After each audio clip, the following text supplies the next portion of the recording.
मनुष्याच्या जीवनाला भारतीय संतांनी एक दृष्टी देण्याचा प्रयत्न केला.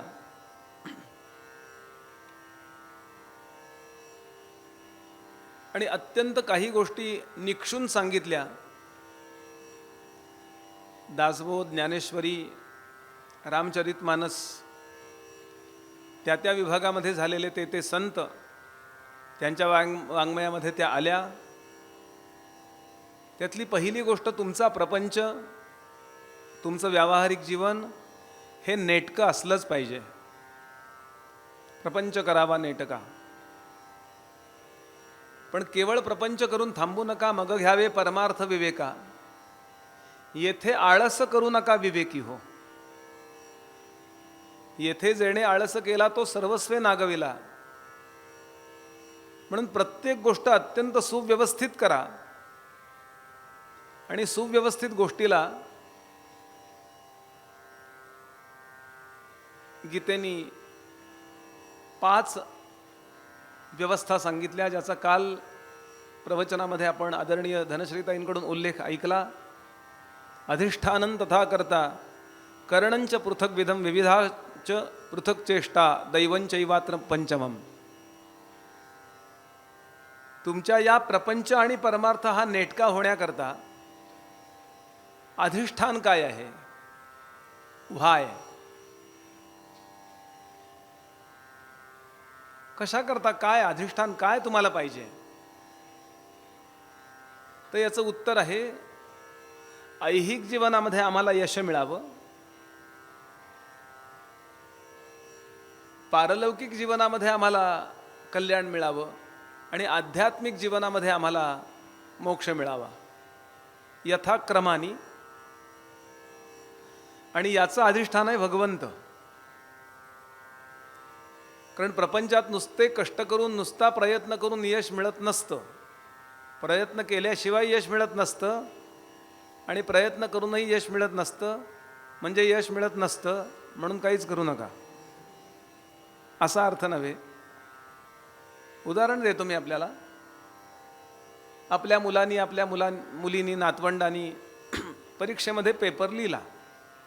सगळी उत्तरं 100 पैकी 100 मार्क मिळवण्या इतकी लिहिली असं गृहीत धरा. आता त्याला किती मार्क पडायला पाहिजेत? प्रयत्नाने जर यश मिळत, किती मार्क पडायला पाहिजेत? पण नेमका त्याचा पेपर पाण्याने भिजला जाता जाता. किंवा जे परीक्षक आहेत त्यांच्याकडनं त्या पेपरवर चहा सांडला. किंवा अगदी सर्रास जी गोष्ट घडू शकते, त्यांच्या सौशी भांडण झालं, ते राग कुणावर काढणार? अशा लक्षावधी गोष्टी आहेत की तुम्ही प्रपंचले प्रयत्न नीट करून सुद्धा दैवंचैवात्र पंचमम, 5वी गोष्ट. म्हणून या सगळ्या गोष्टी यशदायी होण्याकरता काय करावं आणि काय करू नये याच्या संकल्पना स्वच्छ कराव्यात असं संतांनी सांगितलं. आणि या सगळ्या संतांच्या ग्रंथाचे आधार म्हणून जे ग्रंथ आहेत त्यातला प्रधान ग्रंथ आहे श्रीमद भागवत. हंसगीता, ब्रह्मगीता, उत्तर गीता, पांडव गीता. समर्थ म्हणाले उपनिषदे भागवत. मी कशाच्या आधारे दासबोध लिहितोय? श्रीमद भागवताच्या. समर्थांना सुद्धा ज्याचा आधार वाटतो, गोंदवलेकर महाराजांना सुद्धा ज्याचा आधार वाटतो, तुकाराम महाराज सुद्धा सांगतात, तुका म्हणे नाही विश्वास ज्या मनी, पहावे पुराणी विचारूनी. ज्ञानोबांना सुद्धा आधार वाटतो. वारंवार भागवतातल्या ओव्या ज्ञानेश्वरीमध्ये येतात. त्याचा उल्लेख जेव्हा येईल त्यावेळेला मी करेन. मग आपण सांगा आपल्याला भागवताचा किती आधार वाटावा. म्हणून अत्यंत एकाग्रतेने 2-5 मिनिटाची प्रस्तावना मी नेहमीच करीत असतो. अत्यंत एकाग्रतेनं श्रीमद भागवत आपण ऐकण्याचा प्रयत्न करूया. त्याचं महात्म्य आपण ऐकतो आहोत. प्रसंग असा आहे की बद्रीनाथ या ठिकाणी सनक, सनंदन इत्यादी 4 भावंडांना देवर्षी नारद महाराज भेटले आणि या चौघांनी प्रश्न विचारला, नारदा तुमचा चेहरा म्लान का? आणि याचं उत्तर देण्याकरता उद्युक्त झाले नारद महाराज. नारदांनी सांगितलं, अहम तु पृथ्वीं ज्ञात्वा यातो सर्वोत्तमामिती. मी अनेक ठिकाणी फिरतो, अनेक ठिकाणी असतो. लक्षात घ्याल, यांचे देह इतकेच पवित्र आहेत की हे या ब्रह्मांडातनं त्या ब्रह्मांडात जाऊ शकतात. आपल्याला पुराणं जर लागावी असं वाटत असेल तर आपल्याला काही गोष्टी मानाव्या लागतील. आपल्याला पुनर्जन्म मानावा लागेल.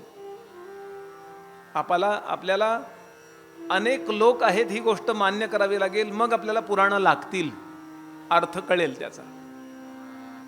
आपल्या जवळचं जे ज्ञान आहे ना, सामान्यतः हे ग्राउंड फ्लोअरवरचं ज्ञान आहे, पृथ्वीवरचं फक्त ज्ञान आहे. ते सुद्धा सगळं आहे असं नाही. आपल्या गल्लीतल्या सगळ्यांची नावं पाठ आहेत का आपल्याला? म्हणून खूप महत्वाचा भाग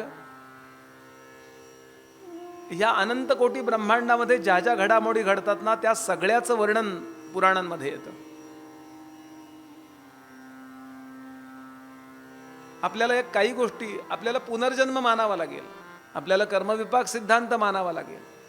हे सगळं खरं आहे असं गृहीत धरलं तर त्याचा अर्थ कळेल. तर होतं कसं, आपण काहीतरी गृहीत धरतो आणि काहीतरी ऐकतो आणि त्या सगळ्याचा काही मेळ बसत नाही, त्यामुळे ते पटत नाही. आमच्या गुरुजींनी उदाहरण दिलं, एकदम वेगानं चालला होता एक रथ, दुष्यंताचा रथ वेगानं चालला होता. दुष्यंतानं त्या रथाचा मधला जो स्तंभ आहे ना, तो असा धरून ठेवला होता. धाड धाड धाड धाड धाड धाड धाड जोरात चाललाय रथ. इतक्यात त्या ड्रायव्हरनं, त्यांच्या वाहकानं, सारथ्यानं तो रथ असा करकचून त्याचे लगाम ओढले आणि थांबला रथ. एकदम हा पडायची वेळ आली. ह्याने विचारलं, का रथ थांबवला?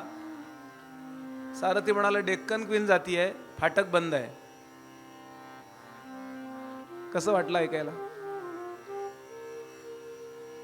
डेक्कन क्वीन आणि दुष्यंताचा रथ एकत्र आणला की असं होतं. ज्या वेळेला आपण जे ऐकतात त्या लोकात आपण गेलं पाहिजे, म्हणजे नेमका आपल्याला अंदाज येईल. तरीही ऐहिकातली उदाहरणं देण्याचा प्रवचनकारांनी प्रयत्न करावा, या न्यायाने मी करणारच आहे. नारद म्हणाले, मी या पृथ्वीवर आलो कारण पृथ्वी हा मृत्यूलोक जो आहे ना, हा कर्मलोक आहे. म्हणजे तुम्ही ते कर्म करू शकता आणि मग ते नंतर भोगायला मिळू शकतं. बाकीचे जे आहेत ना, ते भोगलोक आहेत, भोगभूमी आहेत. आकाशात गेलात, स्वर्गात गेलात तर तिथे तुम्हाला करायला काही नाही, एन्जॉय फक्त. एक तर नरकात पाप भोगा, स्वर्गात पुण्य भोगा.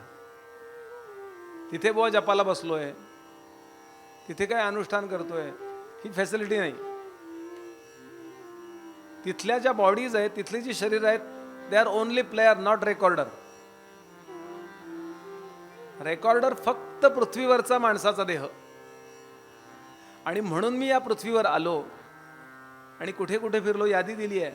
पुष्करंच प्रयागंच काशीं गोदावरीं तथा. आणि असा फिरता फिरता माझ्या एक गोष्ट लक्षात आली, ना पश्य कुत्रचित शर्म कर्म मनस्संतोषकारकम. कुठेही चांगल्या प्रकारचं कर्म मला दिसलं नाही. कलीना अधर्म मित्रेण धरेया बाधिता अधुना. अधर्म आणि कली या दोघांनी मिळून सगळीकडचं चांगुलपणा नाहीसा केलेला आहे. तरुणी प्रभुताग्रहे, मोठी यादी दिली आहे त्यांनी, मला आता तिकडे जायचं नाही आहे. थोडक्यात मनुष्य सज्जन राहिला नाही आहे आणि तीर्थक्षेत्रही चांगली राहिली नाही आहेत, म्हणून मी दुःखी आहे. तरी म्हटलं ते आमच्या गावाला आले नाहीत.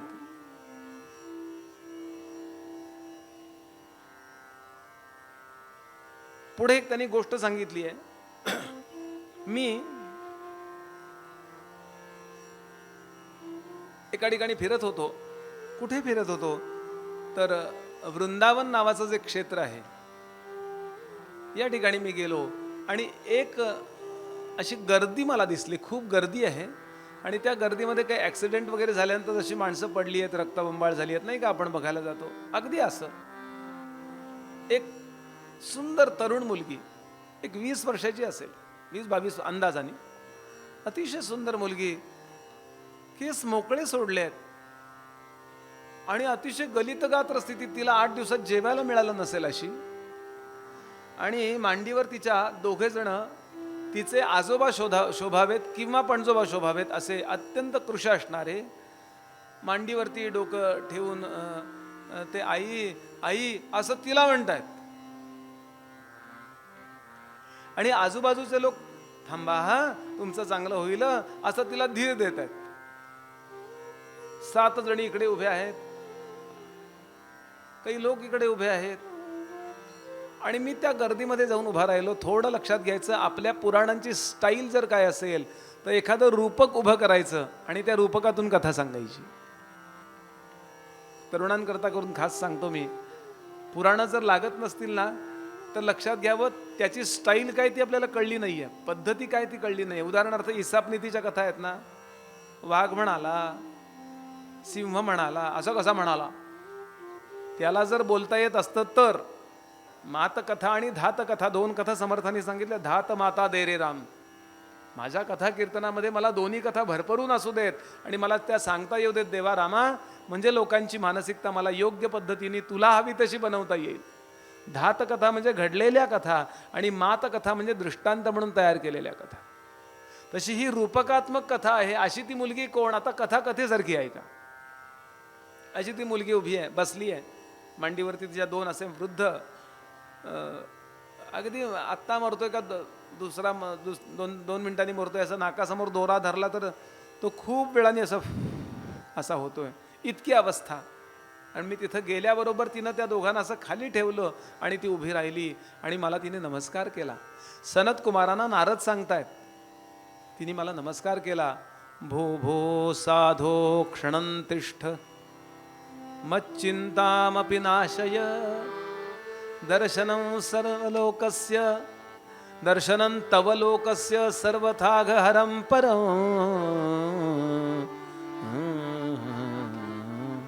महाराज, तुमचं दर्शन जरी झालं ना तरी सुद्धा निष्पाप होतील दर्शन घेणारे लोक, असे आपण पवित्र आहात.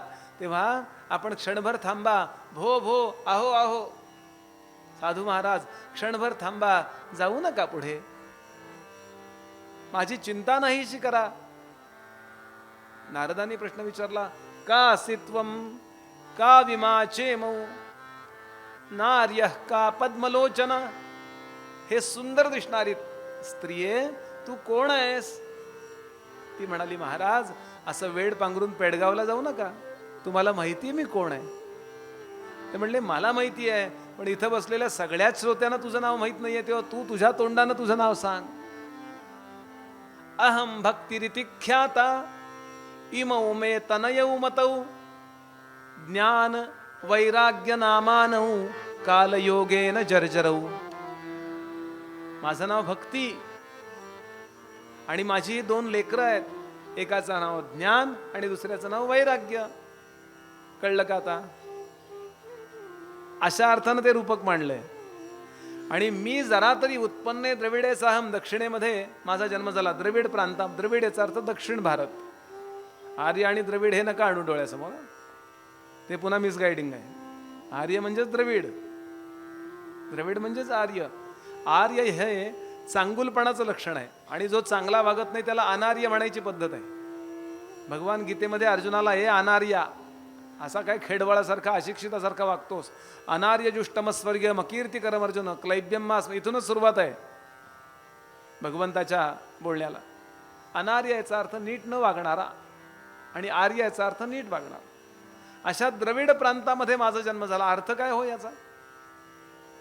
आपण आज सुद्धा बघा, कर्मकांडाचा जो आग्रह आहे ना तो दक्षिणेत जास्त आहे.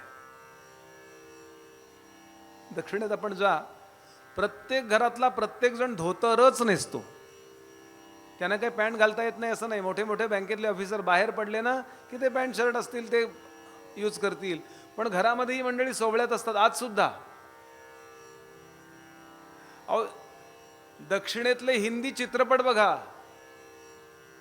अजून सुद्धा सगळे लोक तिथे मिशी ठेवतात, लुंगी लावतात, त्यांच्या कपाळाला नाम असतो. प्रत्येक चित्रपटात एकदा तरी मंदिर येतं बघा. साऊथचा कुठलाही पिक्चर बघा, बाहुबलीच बघा असं नाही, कुठलाही चित्रपट बघा, दक्षिणेमध्ये कर्मकांडाचा आग्रह आहे. आणि लक्षात ठेवायचं, भक्तीचा उदय उपासनेतून होतो, उपासनेचा उदय नेहमी कर्मातून होतो. कर्म, उपासना, भक्ती आणि ज्ञान ही चढण लक्षात ठेवायची. नेहमी मनुष्य स्वतःचं कर्म उत्तम करतो, मग ते स्नान संध्या असो नाही तर टीचिंग असो, आपण काही व्यवहारात करतात ते. यातूनच उपासनेचा जन्म होतो, उपासनेतून भक्तीचा जन्म होतो. परमार्थाचा आरंभ कर्मातून होतो, लक्षात घ्या. चांगुलपणाचा आरंभ कर्मातून, स्वतःच्या कर्मातून होतो आणि कर्माचा अंत नेहमी उपासनेत होतो. उपासनेचा आरंभ कर्मातून होतो आणि उपासनेचा अंत भक्तीत होतो. भक्तीचा आरंभ उपासनेत होतो, भक्तीचा आरंभ उपासनेतून झाला की त्याचा अंत नेहमी ज्ञानात होतो. ज्ञानाचा आरंभ भक्तीत होतो आणि त्याचं पर्यवसान मोक्षात होतं. हीच पद्धत आहे. यातली एक जरी पायरी सुटली ना तरी घोटाळा आहे. उत्पन्ने द्रविडे साहम. यानंतर जीर्णे कर्नाटकेंगता. कर्नाटकामध्ये हळूहळू मी जशी उत्तरेकडे यायला लागले अशी मी मोठी झाले. क्वचिन क्वचिन महाराष्ट्रे. महाराष्ट्रात काही काही ठिकाणी माझा सन्मान झाला, पंढरपूरला सन्मान झाला, पण पुण्यात येताना वाटेतच माझा अपमान झाला. गाव ओळखा आपण. गुर्जरे जीर्णतांगता. गुजरातमध्ये जाता जाता मी वृद्धत्वाला पावले आणि अशी परिस्थिती झाली की मला बी ऑर नॉट टू बी, मी जिवंत राहीन की नाही असं वाटलं. आणि माझी मुलं तर मरायलाच टेकली. पण मी वृंदावनात आले आणि वृंदावनात आल्यावर पुन्हा माझं सौंदर्य मला प्राप्त झालं. तब्येत फार चांगली झाली नाही, पण मी तरुण आहे असा मला भास व्हायला लागला. पण ह्या दोघांची मात्र तब्येत बिघडूनच गेली. आता याचा अर्थ लक्षात घ्या. संपूर्ण जगाचा विचार करा. कुठल्या तरी देवावर प्रेम करतोच की नाही माणूस पहिला? कुठल्या? तुम्ही अल्लावर करा, तुम्ही येशूवर करा, तुम्ही जीसस क्राइस्टवर करा, काय कुठल्याही देवावर प्रेम माझं नाही असं फारच क्वचित, नाहीच जवळपास. ज्ञानोबांची तर स्पष्ट ओवी आहे. पाहता मनुष्य जात सकळ, स्वभावता भजनशीळ. माणसाची शरीर रचना आणि माणसाची जर शरीर क्रिया असेल, ॲनाटॉमी आणि फिजिओलॉजी सकाळी आपण पाहिलं, हे जर असेल ना तर त्याचं कशावर तरी प्रेम असतंच. आमच्या सातारला एक अंधश्रद्धा निर्मूलन समितीचे एक सदस्य मला भेटले, सज्जनगडावर आले होते. पण सातारलाच त्याचा उगम आहे ना, त्या कमानी आवदाजवळ त्यांचं घर आहे, ते जे अध्यक्ष होते त्यांचं. तर ते आले. असं आहे, आम्ही सगळ्यांसारखेच तुम्ही, आम्हाला काही ते अंधश्रद्धेचे काही संबंध नाही, तुमचं आमच्याशी जमत नाही असं काही नाही, सगळ्यांची जमाव. ते म्हणले बघा बुवा, जेवायला बिवायला वाढला मी सगळं, आम्हाला अजिबात हे काही मान्य नाही आहे, या अजिबात तुमच्या या सगळ्या व्यवस्थेवर आमचं प्रेम नाही आहे. याकरता आम्ही ही संस्था काढली, अंधश्रद्धा निर्मूलन समिती. मला संस्थेबद्दल बोलायचं नाही, मला उदाहरण द्यायचं आहे फक्त. म्हटलं तुमचं कशावरच प्रेम नाही का? ते म्हणले अजिबात नाही. तुमच्या स्वतःच्या कार्यावरही? आमच्या कार्यावर प्रेम आहे. संस्थेवर? हो. म्हणजे कशावर तरी प्रेम आहे. मग कशावर प्रेम नाही असं नाही? ते लोक हसायला लागले. म्हणलं याचं कारण असं की माणसाचं कशावर ना कशावर प्रेम असतं. आमचे आप्पा नेहमी सांगायचे, स्वामी वरदानंद भारती, तुमच्या घरामध्ये म्हणाले शंकराचार्य नसतील, कार्ल मार्क्स असेल, एखादा खेळाडूचा फोटो असेल, पण आपलं कशावर ना कशावर प्रेम असतं. याचा अर्थ असा, आपण प्रेम करणारे आहोत त्या व्यवस्थेवर, त्या भगवंतावर, त्या काय जे ज्याला आदर्श मानतो त्याच्यावर. म्हणजे आपण भक्तच आहोत. म्हणजे जगात भक्ती आहेच, पण ज्याच्यावर आपण प्रेम करतो तो कसा आहे हे समजून घ्यावं अशी इच्छा आहे का आपल्याला? नाही आहे म्हणाले. आणि याचं उदाहरण म्हणजे आपण साधा विचार करा, मशिदीतली, चर्चमधली, मंदिरातली गर्दी पूर्वीपेक्षा वाढली आहे का कमी झाली आहे? भूमिती श्रेणीने वाढली आहे, लोकसंख्येच्या प्रमाणात नाही. अशी भूमिती श्रेणीनं वाढली आहे. मग मला सांगा, भगवंताच्या मंदिरात जाणारे हे सगळे लोक चांगले व्हायला पाहिजेत का वाईट व्हायला पाहिजेत? करप्शन कमी व्हायला पाहिजे की नाही? स्त्रियांकडे पाहण्याची दृष्टी पवित्र व्हायला पाहिजे की नाही? मी काही करप्शन पैसे खात असेल तर ते कमी व्हायला, जर मी मंदिरात जातो तर त्याचा परिणाम हा व्हायला पाहिजे की नाही? पण त्याच्याऐवजी बलात्कार, खून हे वाढलेत का कमी झालेत? याचा सरळ अर्थ असा आहे की कशाची तरी भक्ती आम्ही करतो, पण ज्याची करतो त्याच्याबद्दल आपल्याला ज्ञान मिळवावं अशी तळमळ राहिली नाही आणि त्याच्याकरता वैराग्य धारण करावं अशी इच्छा राहिली नाही. हे नारदांना सांगायचं आहे. ज्ञान, भक्ती आणि वैराग्य यांची अवस्था समाजातली अशी जेव्हा समतोल सोडते तेव्हा समाजाची वाहताहत व्हायला वेळ लागत नाही. साधी गोष्ट आहे. आत्ता जे काही तालिबानमध्ये चाललंय, मारणारे लोक सुद्धा कुराण वाचणार आहेत आणि मरणारे लोक सुद्धा कुराण वाचणारेच आहेत. What is it? याचं कारण काय जर असेल तर ज्ञान आणि वैराग्याबद्दल असणारा अनास्था. ज्ञान आणि वैराग्याबद्दल अनास्था निर्माण झाली की असंच होणार. आणि म्हणून संतांना दुःख होतं आणि ते अगदी आरंभी झालंय. म्हणजे आत्ता ही परिस्थिती आली, पुढं काय होणार आहे कोणास ठाऊक. आणि म्हणून मी दुःखी आहे. इथे आमचे डोंगरे महाराज भक्तीच्या सुद्धा तब्येत बिघडण्याची 9 कारणं सांगायचे. खूप वेळा ऐकलंय भागवतात. आता हे क्वचित प्रसंगी सांगितलं जातं, कारण बऱ्याचदा एकदाच भागवत ठेवलं जातं संध्याकाळच्या वेळात. सकाळी वी हॅव नो टाईम, वेळ नाही, मग संध्याकाळी. मग त्यामुळं आम्हाला आवर्त घ्यावं लागतं, म्हणून आम्ही आवर्तनं करतो. पण आता इथे आम्हाला तुमच्या टीमनी भरपूर वेळ दिलाय, तर ऐका 9 कारणं. पूज्य डोंगरेजी महाराजांना मी फॉलो करतो. मला खूप थोडंसं मार्गदर्शन म्हणा त्यांच्याच परंपरेने मिळालंय. भक्ती 9 प्रकारची आहे. श्रवणं, कीर्तनम, विष्णू स्मरणम, पादसेवनम, अर्चनम, वंदनम, दास्यम, सख्यम, आत्मनिवेदनम. 9 प्रकार आहेत भक्तीचे. 9च्या 9 प्रकार प्रत्येकानं केले पाहिजेत असं नाही. यातले 2 अनिवार्य आहेत. एक तुम्हाला आवडणारा, तुम्हाला झेपणारा, आणि दुसरा आत्मनिवेदन.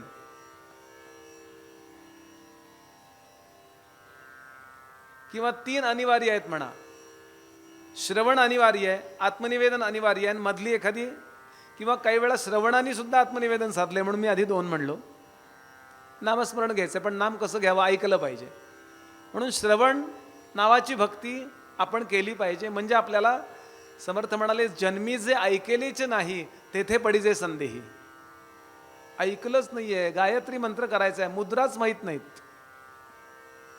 मुद्रा जर केल्या नाहीत ना गायत्री मंत्राच्या आधी, तर गायत्री निष्फलो भवेत, काही उपयोग नाही त्याचा. कॅसेट प्रमाणे मंत्र चालतो. हे ऐकलंच नाही कधी. गायत्री ऐकलं सुरुवात गुगलवर सर्च करून. म्हणून मुद्रा ऐकल्या पाहिजेत करायचं असेल तर. म्हणून श्रवण भक्ती अनिवार्य आहे, आत्मनिवेदन भक्ती अनिवार्य आहे. याकरता आहे की त्याशिवाय भक्ती फलद्रूप झाली हे सिद्ध होत नाही, म्हणून आत्मनिवेदन अनिवार्य आहे. आणि मधली जी भक्ती आहे ती आपल्या स्वभावाप्रमाणे ठरवावी. मला पूजा जमणार आहे का? अर्चन भक्ती. तर या 9 भक्ती आहेत. या 9 भक्ती कशानी नाशाला गेल्या, ऱ्हास झाला, याची 9 कारणं पूज्य डोंगरेजी महाराज सांगायचे. पहिली भक्ती आहे श्रवण भक्ती. श्रवण भक्तीचा ऱ्हास कशाने झाला, तर ते म्हणाले आळस आहे की नाही. बघा, आपण जिथे राहतो तिथे शेजारच्या मंदिरात कीर्तन चालू असतं, प्रवचन चालू असतं, पण माणसं ते सिरियलच बघत बसतात. बघा,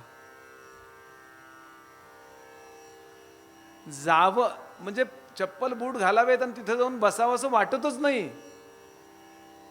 समर्थांचं एक स्तोत्र आहे, उंबरा उंच जाहला. याच्यावरती विनोबानी छान लिहिलंय. म्हणाले, माणसं मेरू पर्वताला जातील, हिमालयाला जातील, पण शेजारच्या मंदिरात कीर्तनाला जाणार नाहीत. आहे की नाही स्थिती अशी? बरं, काही काही कीर्तनकार प्रवचनकार असे असामान्य, म्हणजे ते मी असे अनेक लोक पाहिलेत की एन्सायक्लोपीडिया असतात. ते एखादा शब्दकोश असावा असे कीर्तनकार असतात. काय माहिती असते हो त्यांच्याजवळ. मधुसूदन कवीश्वर नावाचे कवीश्वर बुवा होऊन गेले उत्तर याला काशीला, पार्ल्याला वगैरे यायचे ते. बडोदा सरकारने त्यांना एक 36 तोळ्याचा सोन्याचा बिल्ला अर्पण केला होता. इथे ते लावायचे आणि कीर्तन करायचे. 36 तोळे म्हणजे केवढा जड असेल.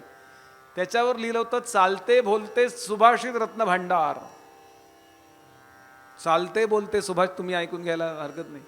चालते बोलते त्यांना 2 लाख काव्यपाठ, 2 लाख.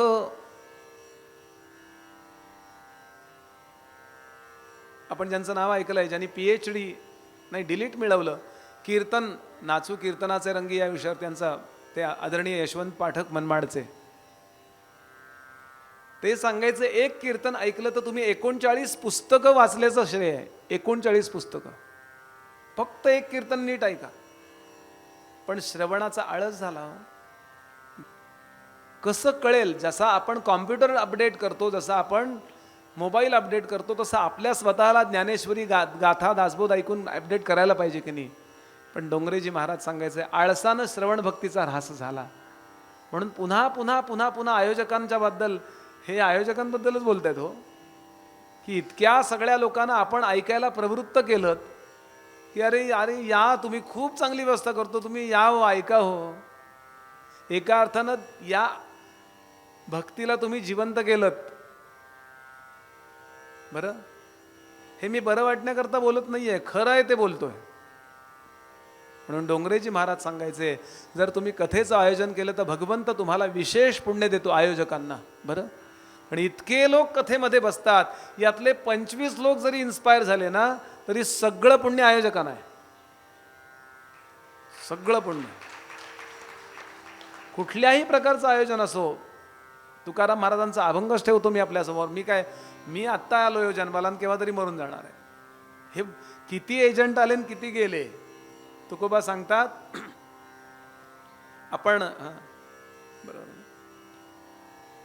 अन्नदानाचं खूप पुण्य आहे की नाही. मग 1 कोटी लोकांना जेवायला वाढलं तर किती पुण्य असेल.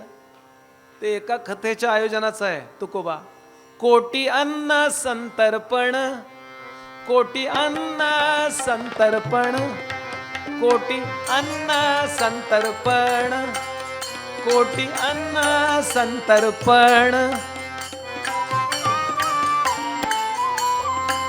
कोटी अन्न संतर्पण, पुरे एकची कीर्तन, पुरे एकची कीर्तन, पुरे एकची कीर्तन, नगरद्वारी लाविला टिळा, नगरद्वारी लाविला टिळा,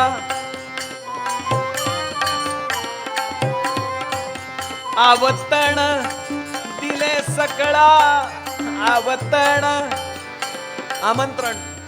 तुकोबांचा शब्द आवतण. किती फोना बोली केली, आमंत्रण. आता आठवा तुकोबांचा अभंगन, तुमचं स्वतःचं हे कथा ठरवायला झालेले कष्ट आठवा, सगळ्यांनीच आठवा. नगरद्वारी लाविला टिळा, आवतण दिले सकळा, 18 वर्ण एके ठाई, 18 वर्ण एके ठाई, वाडी विठ्ठल, वाडी विठ्ठल रखुमाई, श्रवणद्वारे घेती ग्रास, श्रवणद्वारे घेती ग्रास, श्रवणद्वारे घेती ग्रास. पूर्ण अभंग ऐका. हे कसं आहे, लक्षात राहायला पाहिजे अभंग. किती आयोजनाचं पुण्य. तुकाराम महाराज म्हणाले, कोटी अन्न संतर्पण, पुरे एकची कीर्तन. म्हणजे या 7 दुनी 14 17 1 तास पुरे कोट्यावधी लोकांना जेवायला वाढल्याचं पुण्य आहे. कोटी अन्न संतर्पण, पुरे एकची कीर्तन, नगरद्वारी लाविला टिळा, आवतण दिले सकळा. जातीपातीचं बंधन नाही. 18 वर्ण एके ठाई. मी नेहमी सांगतो, जगात जातीपातीचं बंधन न पाळणं जाणारं एकमेव ठिकाण आहे ते म्हणजे अध्यात्म श्रवण. सगळे बसतात की नाही बरोबर. राजकारणात अगदी हमखास पाळतात हे सगळं. 18 वर्ण एके ठाई, वाढी विठ्ठ. कोण वाढतं, त्या बुवाला कोण उद्युक्त करतं त्यालाही माहीत नसतं मी हे कोणाकरता बोललोय. ज्याला त्याला कळतं हे बहुतेक आपल्याकरता आहे. मग त्या बुवाची ओळखही नसते, बरोबर गोल लागून जातो. 18 वर्ण एके ठाई, वाडी विठ्ठल रखुमाई, श्रवणद्वारे घेती ग्रास. जेवणाचा ग्रास कुठून घेतो, इथून. हे श्रवणद्वारे घेती ग्रास, सदा सोवळे हरीचे दास. आमचा काही संबंध नसतो देश. आणि आपण जेवणी जेववी लोका, संतर्पण करीतो तुका. म्हणून आपल्याला ही गोष्ट निश्चित पाहायला मिळेल की सगळे संत उत्तम प्रवचनकार कीर्तनकार झाले किंवा श्रोते तरी झाले. प्रवचनकार कीर्तनकार संत झाले असं नाही म्हणलो मी. उलट, ज्ञानोबा घ्या, तुकोबा घ्या, नामदेव महाराज घ्या, स्वामी समर्थ घ्या. काय ब्रह्मसूत्र सांगायचे स्वामी समर्थ. अक्कलकोटला. गजानन महाराज घ्या. गजानन महाराजांना गोविंद बुवांचं कीर्तन केवढं आवडायचं. आपण तो विषय केव्हा तरी बोलू. मला बोलायचा आहे असा भाव की म्हणून श्रवण भक्ती आळसानं संपली, दुसरी कीर्तन भक्ती लोभानं संपली. समर्थांच्या याकरता ओव्यात दासबोधामध्ये कोणी जन कीर्तनी येती, कोपऱ्यात बसून गोष्टी लाविती, आणि हरदास ते रे रे करीती पोटा करिता. गोव्याला म्हण आहे, कोळ्याचं लक्ष भरतीवर, बुवाचं लक्ष आरतीवर. हे विश्व मिथ्या आहे हे सांगण्याचे जो 5,000 रुपये घेतो त्याचं सांगणं किती मिथ्या आहे. म्हणून माझे गुरुजी नेहमी सांगायचे, सांगणं हे प्रोफेशन नसावं, ते त्याचं मिशन असावं. तिसरी सांगितली स्मरण भक्ती. स्मरण भक्ती विषयासक्तीनं संपली. एक जण म्हणले, बुवा नाम घेताना मन नाही लागत हो. ते मध्यंतरी व्हॉट्सअपवर एक मेसेज फिरत होता बघा, नाम घेताना मन लागत नाही, नाम घेताना मन लागत नाही, नोटा मोजताना लागतं. मला एकाने पाठवला, मी त्याला लगेच मग नोटाच घेणं नामाला. 108 नोटा घ्यायच्या 2000च्या. श्रीराम जयराम जयराम श्रीराम जयराम जयराम लागेल ना.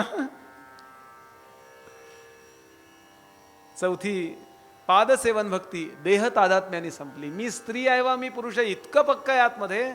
मी ज्यांच्याकडनं वेदांताचं मार्गदर्शन घेतो त्या स्त्री आहेत हो.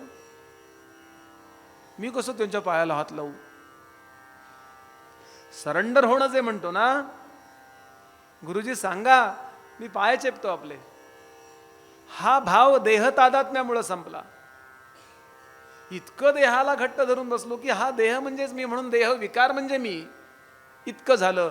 आणि त्याचा परिणाम या विकारांच्या पलीकडे जाता येतं याची कल्पना सुद्धा आम्हाला राहिली नाही. देह तादात्म्यामुळं पादसेवन भक्ती संपली. अर्चन भक्ती, ते म्हणाले देहाची पूजा होते, देवाची पूजा होत नाही. त्याला उजव्या हाताने धुवा, डाव्या हाताने धुवा, ते काय लावा, अशी मूर्तींची पूजा होते का घरातल्या? नाही होत पूजा. करणारे जे लोक आहेत ना ते धन्य आहेत. एका घरी गेलो होतो मी, त्यातही समर्थांना पावडर लावतात रोज पॉन्ड्सची. ते म्हणले मी लावते, मग त्यांना का नको. पितळी मूर्ती ती लागतही नाही पावडर. आणि पूजा झाल्यावर रोज आरसा दाखवतात. म्हटलं हे काय केलं ताई तुम्ही? म्हणे आपण नाही का आंघोळ बिंघोळ झाल्यावर आरसा बघत, मग समर्थांना नको का? देहाची पूजा होते महाराज सांगायचे, पण देवाची तेवढ्या प्रेमानं होत नाही, कारण त्यात देव आहे असं मला वाटत नाही. पुढे सांगतात वंदन भक्ती अहंकारामुळे संपली. नमस्कार मी कसा करू, अहंकार, स्वतःला मी काहीतरी मानतो म्हणून वंदन भक्ती संपली. पुढे सांगतात दास्य भक्ती तमोगुणामुळे संपली. दास्य याचा अर्थ पूर्ण त्याचं व्हायचं. मैं गुलाम मैं गुलाम मैं गुलाम तेरा तू साहिब है मेरा. कबीरजी सांगायचे, इतके मोठे आहेत कबीर पण मैं गुलाम म्हणतात. आता गुलामी दास्य हे शब्द शिव्या दिल्यासारखे वाटतात की नाही, पण महाराष्ट्राचा राजा, तामिळनाडूचा राजा ज्यांच्या पायावर आपलं डोकं ठेवतो ते समर्थ रामदास स्वतःला रामाचा दास म्हणून घेतात. इतके मोठे ज्ञानोबा आहेत की त्यांचं भजन ज्ञानदेव तुकाराम करत पंढरपूरला जाणारे लाखो लोक आहेत, पण ते ज्ञानोबा सांगतात म्हणे निवृत्ती दासू अवधारी जोचे, निवृत्तीचा दास. पण तमोगुणाचा परिणाम हे दास्य लयाला गेलं. बुद्धिवादाच्या परिणामानं सख्यभक्ती संपली. बुद्धी नावाची गोष्ट आवश्यक आहे, बुद्धीशिवाय काहीही होत नाही. पण लक्षात ठेवायचं, बुद्धी ही श्रद्धेची दासी आहे आणि श्रद्धा ही बुद्धीची राणी आहे. पण बुद्धिमान मनुष्य सहसा श्रद्धावान असायची शक्यता फार कमी असते. हायली इंटेलेक्च्युअल जो असतो ना तो इमोशनल नसतो, इमोशनल असतो तो इंटेलेक्च्युअल नसतो, असं साधारणतः असतं. बुद्धिवादाचा परिणाम देवाशी सख्य. अहो सख्य करताना समंख्यायते इति सख्याची व्याख्याच आहे समंख्यायते. दोघांचे गुण सारखे असतात त्यावेळेला सख्य होतं. पण मी स्वतःला काहीतरी समजतो, त्याचा परिणाम असा होतो की सख्य भक्ती भगवंताशी होत नाही, आणि या विश्वाला सत्य मानल्याचा परिणाम आत्मनिवेदन भक्ती संपली. विस्तार करायला वेळ नाही, पण पटापट पटापट 9 कारणं सांगून आपण पुढे जाऊया. या भक्तीची तब्येत बरी नाही आहे. समाजामध्ये ज्ञान वैराग्य अत्यंत खालच्या स्तराला गेलंय. नारद सनत कुमारांना सांगतात, आता मी काय करू म्हणून माझा चेहरा असा झालाय. चेहरा जो पडलाय ना, मी काय करू, माझी काही जबाबदारी आहे ना समाजाकरता. मग सनत कुमार काय, त्यांनाही टेन्शन आलं का, अरे बापरे खरं आहे हो, ते या डोकं धरून बसले. नाही, ते म्हणाले आहे उपायो सुख साध्योत्र वर्तते पूर्व एवही. याचा उपाय पूर्वीच निर्माण झालेला आहे, नवे नवे तुमच्या सांगण्याप्रमाणेच निर्माण झाला आहे. काय उपाय? श्रीमद भागवत.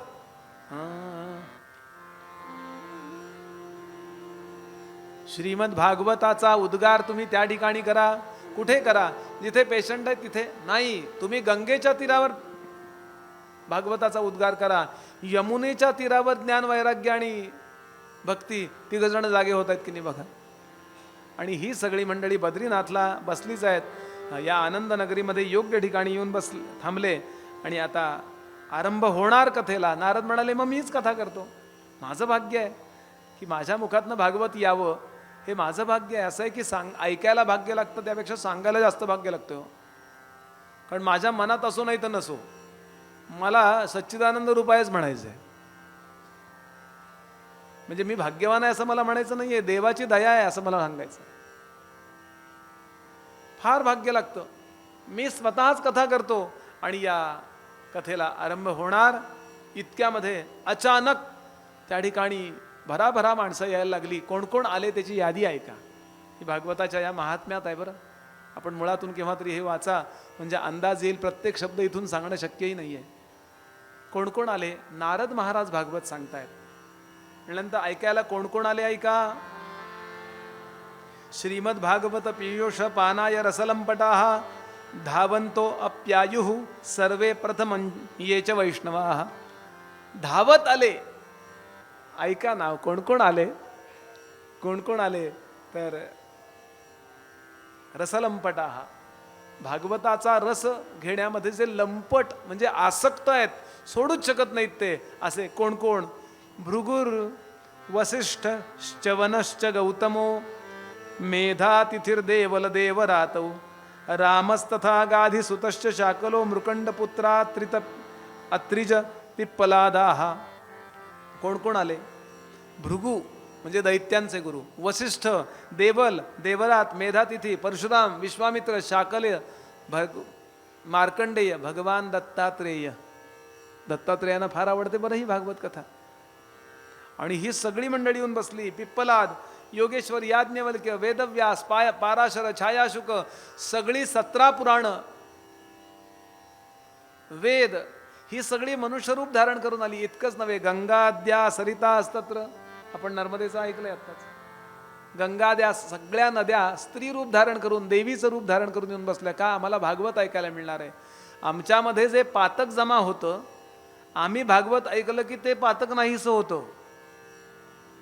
म्हणून विचार करा, आपण गंगेत आंघोळ करतो, ती गंगा भागवताला जाते, आपण कुठं जावं? शॉर्टकट मारायला काय हरकत आहे हो? मी तिकडे आंघोळीला जाऊ नका असं नाही मला म्हणायचं. तेही करा आणि हेही करा, पण हे खोटं कसं असेल? वेदव्यासांना खोटं बोलायचं काय कारण आहे? आणि ही सगळी मंडळी आली. आणि आता मध्यमात आणि इतक्यामध्ये 1-2 तरुण मुलं आणि एक तरुण मुलगी नृत्य करीत करीत मध्येच आले हो. कथा थांबवावी लागली आणि तेच भजन करत आले. श्री कृष्ण गोविंद हरे मुरारे, हे नाथ नारायण वासुदेव. श्री कृष्ण गोविंद हरे मुरारे, हे नाथ नारायण वासुदेव.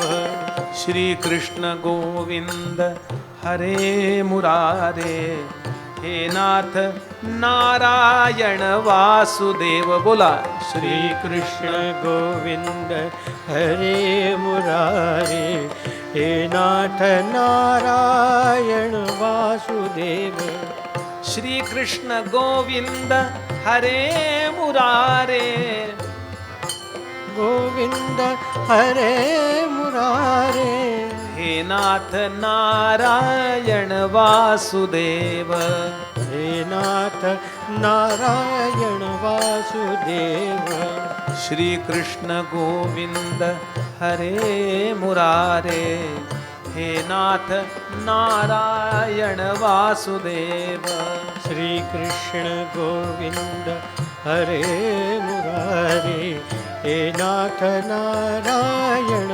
वासुदेव हे नाथ नारायण वासुदेव बोला हे नाथ नारायण वासुदेव हे नाथ नारायण वासुदेव हे नाथ नारायण वासुदेव हे नाथ नारायण वासुदेव हे नाथ नारायण वासुदेव हे नाथ नारायण वासुदेव हे नाथ नारायण वासुदेव हे नाथ नारायण वासुदेव हे नाथ नारायण वासुदेव श्री कृष्ण गोविंद हरे मुरारे हे नाथ नारायण वासुदेव श्रीकृष्ण गोविन्द हरे मुरारे हे नाथ नारायण वासुदेव बासरी ऐका फक्त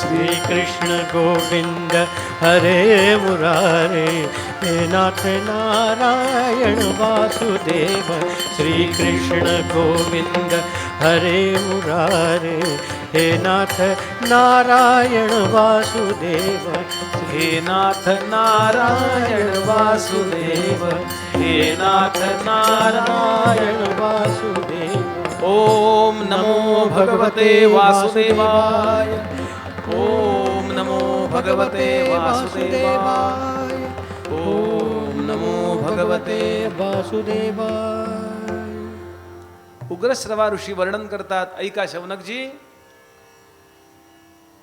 नारद क्षणभर थांबले अशा पद्धतीने सज्जनांच्या नृत्य करणारी ही तरुण मुलगी आणि 2 मुलं कोण आहेत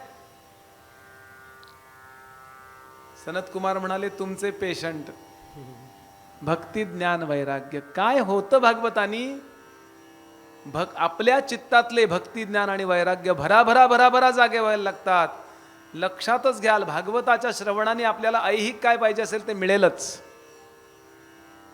मुलाबाळांचं कल्याण पाहिजे मिळेल अमुक पाहिजे मिळेल तमुक पाहिजे मिळेल त्याचा आपण अध्याय पाहणार आहोत पण सर्वात महत्त्वाचं म्हणजे जन्मोजन्मीचं कल्याण होतं या जन्मीचं नव्हे बरं जन्मोजन्मीचं कल्याण होतं चित्तामध्ये भगवंताची भक्ती चित्तामध्ये भगवंताच्या स्वरूपाला जाणण्याची तळमळीची ज्ञान जिज्ञासा आणि त्याकरता वाटेल ते सोडण्याचं वैराग्य या तिन्ही गोष्टी आपोआप बिंबायला लागतात काही करू नका फक्त मनापासून ऐका तर जुनं आहे काय ऐकायचंय ऐकलंय आम्ही पूर्वी असा भाव असेल तर मिळणार नाही किती किती उदाहरणं दिलीत संतांनी मी परवा विचार करत होतो हे काय आहे नेमकं भागवत आणि आमच्या घरी वॉशिंग मशीनचा फार गोंधळ झाला हे आणूया का ते आणूया का अमुक करूया का तमुक करूया व्हर्टिकल घेऊया का हॉरिझॉन्टल घेऊया का ते म्हणले परदेशात करता ते समोरनं ठीक आहे आपल्याकडचं काय समोरनं पाणीच गाळायला लागतं मग ते हॉरिझॉन्टल वरनं आणि मला एक मशीन मिळालं फुल्ली ऑटोमॅटिक आपल्या सगळ्यांना अनुभव आहे तसा भागवत रूपी वॉशिंग मशीनमध्ये स्वतःला टाका स्वतःच्या अंतःकरणाला फुल्ली ऑटोमॅटिक ते डिटर्जंटही तेच, वॉटरही तेच, वाळण्याची व्यवस्थाही तेच, फक्त काढायचं, झटकायचं आणि वाळत घालायचं, झालं का? स्वच्छ होतो मनुष्य, हो. पातकातून स्वच्छ होतो, किती किलबिष निघून जातात, एकदम बॅलन्स होतो. मी असे शेकडो लोक पाहिलेत की भागवत ऐकल्यानंतर त्यांच्या जीवनाला, तरुण मुलं, दिशा आली, नोकरीमध्ये त्यांना यश मिळायला लागलं, त्यांच्या एकदम ॲटिट्यूड ज्याला म्हणतो ना, दृष्टिकोनच बदलून गेला त्यांचा. असं श्रीमद भागवत आहे. आणि नारद महाराज म्हणाले, मग सांगू का? थांबा म्हणाले. आणि कुमार बोलायला सुरुवात करतात, भागवताबद्दल मला काही बोलायचं आहे. आणि ते नारदांपेक्षा सिनियर आहेत ना, आणि ते बोलायला आरंभ करतात. हे किती ग्रंथ हे आहेत? ते म्हणाले 18,000 श्लोक आहेत. ग्रंथो 18 सहस्रो 12 स्कंध संहिता परीक्षिच्छुक संवाद शृणु भागवतंच तत्. पण म्हणले असं आहे, भागवत कधी ऐकावं? त्याला काही वयाचं अट आहे का? ते म्हणले सदा सेव्या सदा श्राव्या श्रीमद्भागवती कथा यस्या श्रवणमात्रेण हरिश्चित्तम समाश्रयेत. सदा ऐकावी. सदा याचा अर्थ एनी टाईम. म्हटलं पण बेस्ट काय? बेस्ट सर्वोत्तम काय? तर म्हणले अगदी खरं सांगू का? 7व्या स्कंधात भागवताचा एक श्रोता आहे, तो आईच्या पोटात असताना भागवत ऐकतो. सगळ्यात उत्तम जर काय असेल तर आईच्या पोटात असताना भागवत ऐकावं. म्हणून मुद्दाम सुनबाईन करता किंवा आपल्या मुली करता ती गर्भवती असताना भागवत ऐकावं. आयोजन करणारे लोक आहेत आपल्या, एक आपले आले नाही आहेत, त्यांचंच पोट बरं नाही म्हणून त्यांचं स्मरण या दृष्टीने करतो, म्हणजे ते आल्यातच जमा आहेत. त्यांनी आपल्या मुली करता लॉकडाऊनमध्ये भागवत आयोजित केलं होतं, आपल्याला माहिती आहे. आणि ऐकायला किती जण? पण लॉकडाऊन होतं. ती मुलगी, तिचे मिस्टर, पोटातलं बाळ, याचे आई वडील आणि तिचे आई वडील आणि कृष्ण, एवढेच. आणि इथं जसं मी इतके लोक असताना सांगतो, अगदी तसं सांगण्याचा प्रयत्न केला. याचं कारण कृष्ण ऐकायला येतो. आणि अव्यंग अद्वैत आता 2 वर्षाचा होईल, आता 1.5 वर्षाचा. बोलण्याचा भाव असा की सगळ्यात उत्तम जर काय असेल तर आईच्या पोटात असताना ऐकावं. आत्ता या विज्ञानाला कळायला लागलं की आईच्या पोटात असताना ते श्रवण करतात आणि त्यांच्यावर संस्कार करता येतात. आमच्या हजारो वर्षापूर्वी ऋषीमुनींना माहिती आहे की आईच्या घरोघर ज्ञानेश्वर जन्मती वाचलंय का आपण, की तेव्हापासून पवित्र संस्कार करता येतात. उत्तम. नाही जमलं नाही, आता आईच्या पोटात असताना नाही जमलं, मग काय करायचं? त्याची वाट बघायची का? आता मरू, मग पुन्हा आईच्या पोटात? ते आमच्या हातात काहीच नाही, ते आईच्या हातात. आणि त्या बाळापेक्षा मोबाईलवरच प्रेम तिचं. मग लहानपणी ऐका. लहानपणी ज्यांचा परमार्थ सुरू झाला ना, त्यांच्या कॉन्सेप्ट्स एवढे असतानाच क्लिअर होतात. म्हणून मुलांना घेऊन जात चला. मी तर सांगतो, मुलं झोपली तरी चालतील. स्लीप अँड लर्न नावाची एक पद्धती आहे. मुलं झोपतात, मला माहिती आहे. झोपू दे ना, आपण काय करतो? ती प्रामाणिकपणानं तरी झोपतात बिचारी. म्हणून लहान मुलांना घेऊन जा. आपल्याला हा विनोद वाटेल. श्रोते हो, ज्यांना कळलं ना मुलांवर संस्कार करायचे, त्यांनी त्या मुलांना असामान्य कसं बनवलं याकरता एक दृष्टांत सांगतो आणि पुढे जातो. ज्यांचं नाव असामान्य पद्धतीने आज आपण घेतो ते छत्रपती शिवाजी महाराज. शहाजी महाराजांनी विचार केला, आमच्या पूर्वजांनी आम्हाला कसं घडवलं तसं आम्हाला आमच्या या मुलांना घडवावं लागेल. महाराज इथे नाहीत, महाराज बंगळूर प्रांतीय आहेत, पुण्याला, आणि जन्म झाला शिवनेरीवरती. या ठिकाणी जिजाबाई आहेत. त्यावेळेला अनेक पंडितांना बोलवलं शहाजी महाराजांनी आणि त्यांना संस्कृत प्रहेलिका टाकल्या, कोडं टाकलं.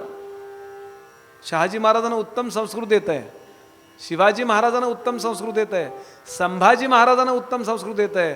संभाजी महाराजांचे 2 ग्रंथच आहेत संस्कृत ग्रंथ. त्यातला एक मी पाहिला, बुधभूषण. संभाजी महाराजांनी वर्णन केलंय, आमचे आबासाहेब गोब्राह्मण प्रतिपालक होते असं वर्णन केलंय. शिवबाला घडवलं पाहिजे म्हणून 2 पंडितांची योजना झाली. एकाचं नाव उमाजी पंडित आणि एकाचं नाव केशव पंडित. आणि यांना पुण्यामध्ये एवढ्याच करता घर देण्यात आलं की तुमचं काम एकच आहे, या बाल शिवबाला तुम्ही रामायण सांगायचं, महाभारत सांगायचं, पुराणं सांगायची आणि रंगवून कथा सांगायच्या. उगाच पैसे मिळवण्याकरता नाही, रंगवून सांगायच्या. मुलांना आवडल्या पाहिजेत त्या कथा, रसभरीत करून सांगायच्या. आणि याकरता तुम्ही बाकी काही काळजी करू नका, तुम्ही फक्त मुलांना सांगायचं. मी हे केव्हा तरी वाचलं होतं आणि मी प्रतिपादन करत होतो. पुण्यातच कथा होती सरिता नगरीला आदरणीय स्वप्नाताईंकडे, आणि कथेला त्या दिवशी आदरणीय बाबासाहेब पुरंदरे आले होते. ते निवडणुकीच्या प्रचाराला आले होते काही कॅन्डिडेटला घेऊन. तर स्वप्नाताईंनी त्यांना विनंती केली, थोडा वेळ बसता का, थोडा परिचय आहे, सज्जनगडावरती नेहमी येणारे, अनेकदा त्यांना जेवायला वाढायचा योग आम्हाला. मारुती म्हणायचं, सांग जा रे मकरंद, वाढ त्यांना जेवायला. असं बऱ्याचदा झालंय, त्यामुळे थोडा परिचय होता. ते म्हणले, बुवा मला खूप वेळ नाही, 10 मिनिटच बसे ना. म्हटलं भाग्य माझं, त्यांच्यावर मी फोटो काढला नाही. मिलिंदराव तुम्हीच होतात तेवढं.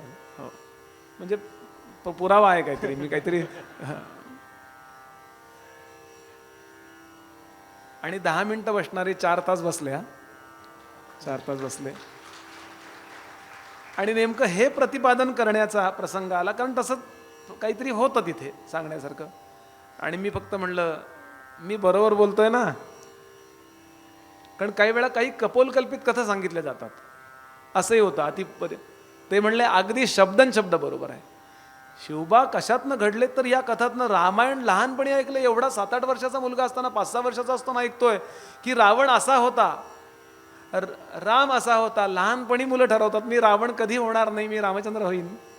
कारण रामायण ही नीतीची कथा आहे, महाभारत ही युक्तीची कथा आहे, भागवत ही भक्तीची कथा आहे, आणि देवी भागवत ही शक्तीची कथा आहे.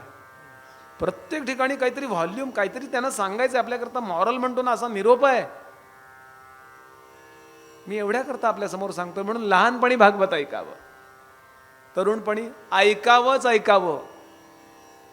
ज्या काळात पाय वाकडा पडू शकतो ना, त्या काळातच कथा ऐकल्या पाहिजे. आपल्याला सांभाळतं कोण, आतून कंट्रोल कोण करतं, तर आपली परंपरेवरची श्रद्धा आपल्याला कंट्रोल करते. या आर्यांनी ऐकलं असतं तर कुठे असता तो. क्षमा करा मी नाव घेतल्याबद्दल.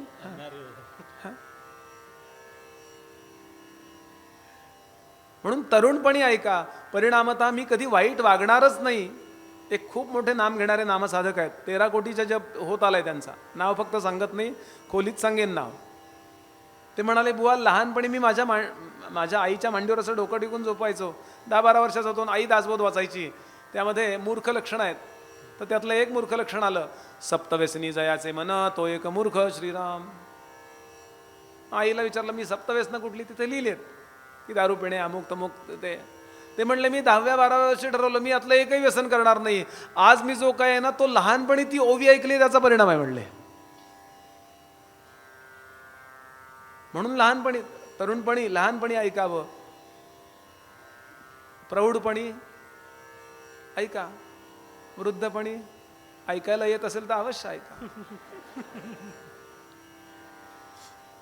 म्हणून सदा सेव्या, एनी टाइम, कधी ऐकावं, एनी टाइम.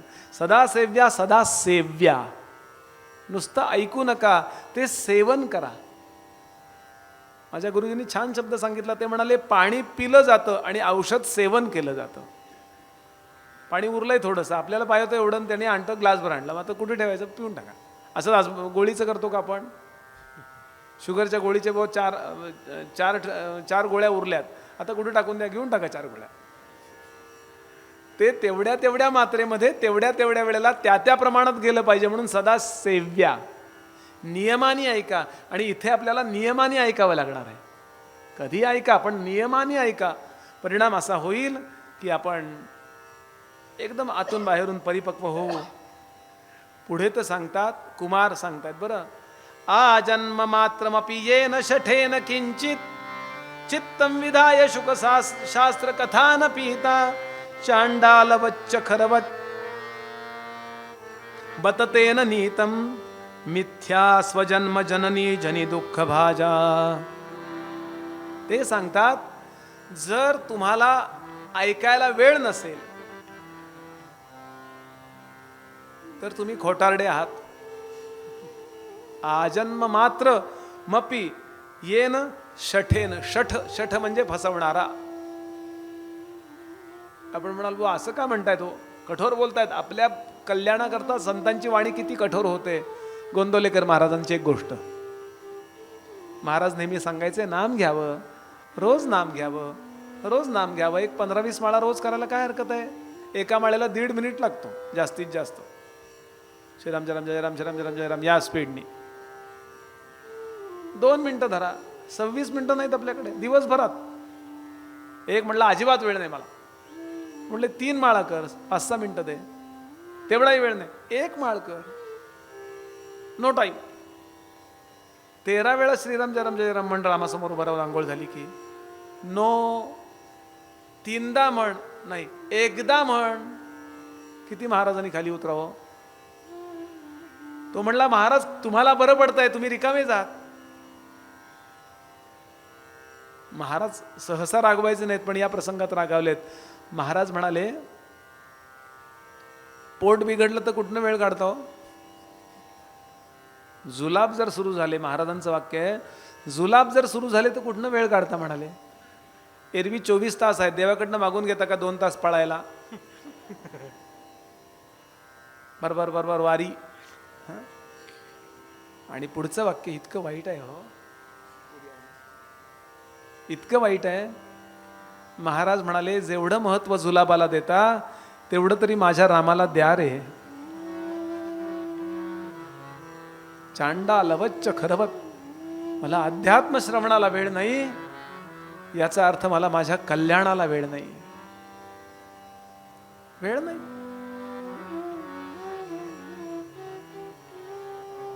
प्रपंचाचं कारण सांगून परमार्थाचा अनादर करू नका.